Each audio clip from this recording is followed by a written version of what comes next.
हरे कृष्णा, राधे राधे दोस्तों। मैं कविता त्रिपाठी अपने चैनल में आप लोगों का स्वागत करती हूँ। कैसे हैं आप, ये बताने के लिए कमेंट में हरे कृष्णा राधे राधे ज़रूर लिखिएगा।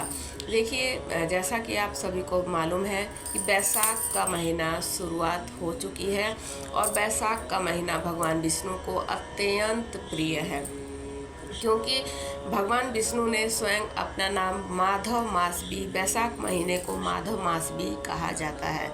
तो बैसाख के महीने में बैसाख के महीने से जुड़ी हुई कई वीडियो मेरे चैनल पे आप लोगों को मिल जाएंगी, चाहे तो आप चेकआउट कर सकते हैं। आज की वीडियो में मैं आप लोगों को बताऊंगी कि बैसाख के महीने में कुछ ऐसे वृक्ष हैं जिनको जल देने से, जिनको सींचने से आपको कौन कौन से फल की प्राप्ति होगी और भगवान विष्णु की कृपा आपको मिलेगी केवल जल देने मात्र से। तो चलिए, ज़्यादा बातें न करते हुए वीडियो शुरू करती हूँ। एक रिक्वेस्ट है, वीडियो पसंद आती है तो प्लीज़ मेरे चैनल को लाइक शेयर एंड सब्सक्राइब कीजिएगा और कमेंट में ओम नमो भगवते वासुदेवाय ज़रूर लिखिएगा। थोड़ी मेरी वॉइस आपको क्लियर नहीं आ रही होगी तो उसके लिए क्षमा कीजिएगा, क्योंकि कोल्ड हो रखा है मुझे। तो चलिए वीडियो शुरू करती हूँ। बैसाख का महीना बहुत ही पावन और पवित्र महीना है और बहुत ही पुण्य अर्जित करने वाला महीना होता है, क्योंकि बैसाख के महीने में परशुराम जी का प्राकट्य हुआ था। बैसाख के महीने में ही माता जानकी ने भी, माता सीता जी ने भी पृथ्वी से जन्म लिया था, प्रकट हुई थी। बैसाख के महीने में ही भगवान विष्णु के हयग्रीव अवतार, कच्छप अवतार, कई अवतार हुए थे। तो बैसाख का महीना इतना पावन और इतना पवित्र है कि भगवान ने इसी महीने में अपने अवतार को चुना था, इसी महीने में, बैसाख के महीने में। तो चलिए, अब वृक्षों को, कौन कौन से वृक्ष ऐसे हैं जिनको आपको जल जरूर देना चाहिए एक महीने में। चाहे तो आप अपनी मनोकामनाएं मन में बोलकर भी एक महीने का संकल्प लेकर कर सकते हैं, नहीं तो आप निस्वार्थ भाव से भी ये काम कर सकते हैं। जिसमें कि पहला वृक्ष आता है पीपल का। जी हाँ, पीपल का वृक्ष भगवान विष्णु को बहुत अधिक प्रिय है और भगवान विष्णु के साथ साथ आपको त्रिदेवों की भी कृपा प्राप्त होती है। पीपल के वृक्ष को जल देने, जल कैसे देना है आपको, कच्चा दूध मिलाकर, गंगा जल डालिए, कच्चा दूध मिलाइए और उसमें काला तिल और थोड़ा सा मिश्री या गुड़ भी मिला सकते हैं। इसको मिलाकर आपको सुबह ये जल आपको 4 से 5 बजे, 6 बजे तक भी दे सकते हैं। सूर्य उदय होने से पहले ये जल दिया जाता है। तो आप ये जल आपको पीपल वृक्ष के नीचे देना चाहिए।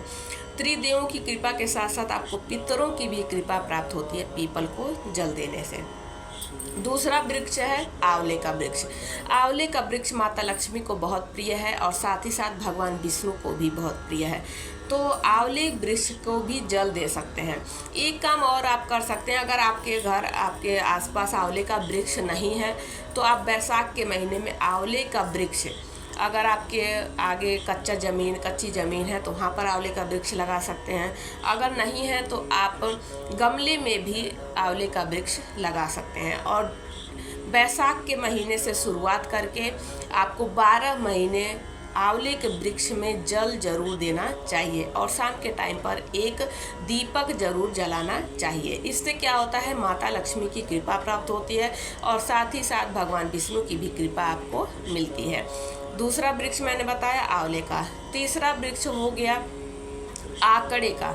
आकड़े का वृक्ष, आकड़े के वृक्ष में भी बैसाख के महीने में जल दिया जाता है। आकड़े के वृक्ष में केवल अगर आप पूरे हफ्ते जल नहीं देते हैं तो रविवार के दिन भी अगर केवल आप जल देते हैं आकड़े के वृक्ष में तब भी, क्योंकि आकड़े का वृक्ष स्वयं गणेश जी का स्वरूप माना जाता है और आकड़े के फूल, आकड़े के पत्ते हनुमान जी को भी चढ़ाए जाते हैं, भोलेनाथ को भी चढ़ाए जाते हैं। तो आकड़े के वृक्ष में जल देने से एक आप उपाय भी कर सकते हैं। अगर आकड़े का वृक्ष 5 साल का हो गया है तो स्वयंभू जड़ आप खोदेंगे तो उसमें स्वयंभू गणेश जी की प्रतिमा आपको मिलती है।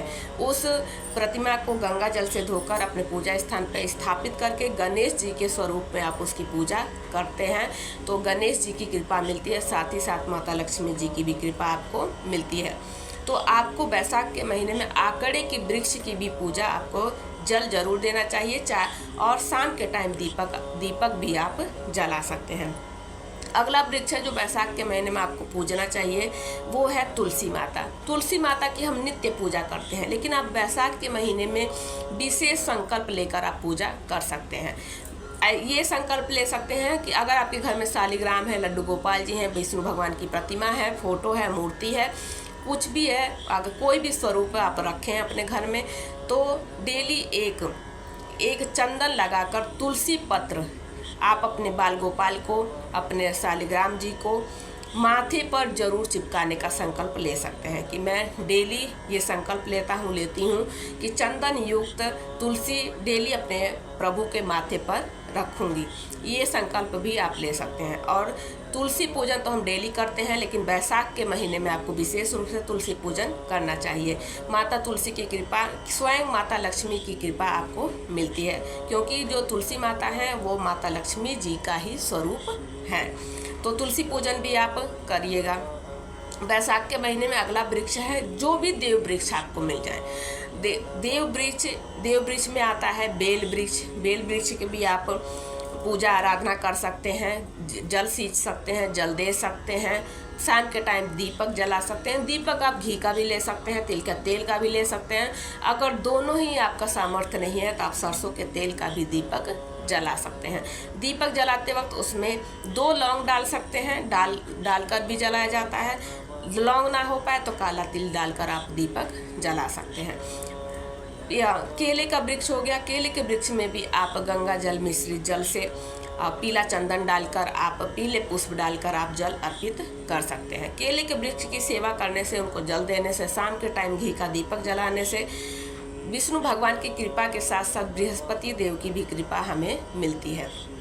आपके घर गृहस्थी से रिलेटेड जो भी परेशानियां हैं वो बृहस्पति देव भगवान विष्णु की कृपा से आपकी वो समाप्त होने लगती हैं, और साथ ही साथ आपको कृपा भी प्राप्त होती है। तो बैसाख के महीने में केवल 1 लोटे जल से आप विष्णु भगवान की कृपा प्राप्त कर सकते हैं, और साथ ही साथ माता लक्ष्मी जी की भी कृपा आपको मिलेगी।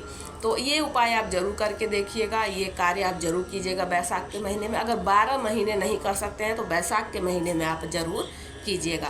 चलिए, अगर जानकारी हेल्पफुल लगती है, आप वीडियो पसंद आती है तो एक रिक्वेस्ट है, प्लीज़ मेरे चैनल को लाइक शेयर और सब्सक्राइब कीजिएगा, और कमेंट में हरे कृष्णा राधे राधे जरूर लिखिएगा। चलिए, मिलती हूँ अगली जानकारी अगली वीडियो के साथ। हरे कृष्णा राधे राधे।